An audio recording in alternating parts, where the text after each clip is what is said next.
Ancient Tales of the Dwemer, Part 3, The Importance of Where, by Marobar Sul. The chieftain of Othrobar gathered his wise men together and said, "Every morning 10-fold of my flock are found butchered." "What is the cause?" Fangbith, the war leader, said. "A monster may be coming down from the mountain and devouring your flock." Gorik the healer said, "A strange new disease perhaps is to blame." Baron the priest said, "We must sacrifice to the goddess for her to save us." The wise men made sacrifices, and while they waited for their answers from the goddess, Fangbith went to mentor Joltereg and said, "You taught me well how to forge the cudgel of Zolia and how to wield it in combat, but I must know now when it is wise to use my skill. Do I wait for the goddess to reply, or the medicine to work, or do I hunt the monster which I know is in the mountain?" "When is not important," said Joltereg. "Where is all that is important." So Fangbith took his Zolic cudgel in hand and walked far through the dark forest until he came to the base of the great mountain. There he met two monsters. One, bloodied with the flesh of the chieftain of Othrobar's flock, fought him while its mate fled. Fangbith remembered what his master had taught him, that where was all that was important. He struck the monster on each of its 5 vital points: head, groin, throat, back, and chest. 5 blows to the 5 points, and the monster was slain. It was too heavy to carry with him, but still triumphant, Fangbith returned to Othrobar. "I say I have slain the monster that ate your flock," he cried. "What proof have you that you have slain any monster?" asked the chieftain. "I say I have saved the flock with my medicine," said Gorik the healer. "I say the goddess has saved the flock by my sacrifices," said Baron the priest.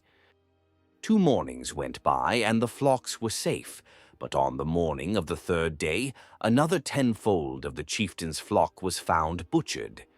Gorik the healer went to his study to find a new medicine. Baron the priest prepared more sacrifices.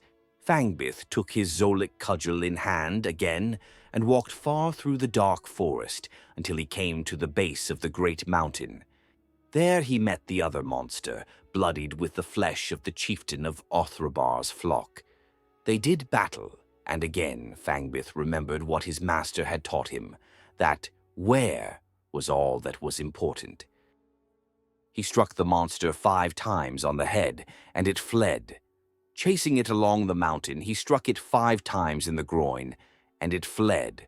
Running through the forest, Fangbith overtook the monster and struck it 5 times in the throat, and it fled. Entering into the fields of Othrobar, Fangbith overtook the monster and struck it 5 times in the back, and it fled.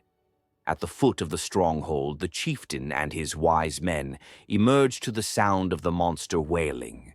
There they beheld the monster that had slain the chieftain's flock. Fangbith struck the monster 5 times in the chest, and it was slain. A great feast was held in Fangbith's honor, and the flock of Othrobar was never again slain. Joltereg embraced his student and said, "You have at last learned the importance of where you strike your blows."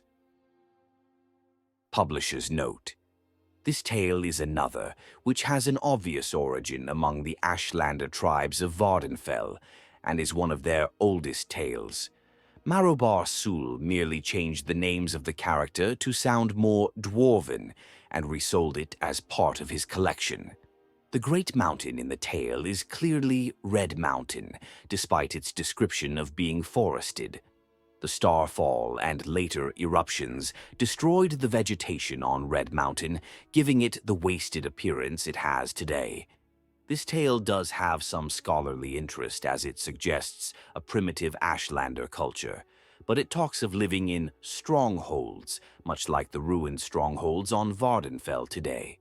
There are even references to a stronghold of Othrobar, somewhere between Vardenfell and Skyrim, but few strongholds outside of sparsely settled Vardenfell have survived to the present.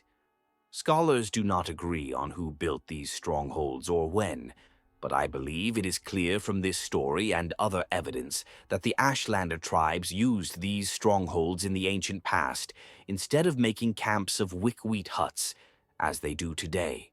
The play on words that forms the lesson of the fable, that it is as important to know where the monster should be slain at the stronghold as it is to know where the monster must be struck on its body to be slain, is typical of many Ashlander tales.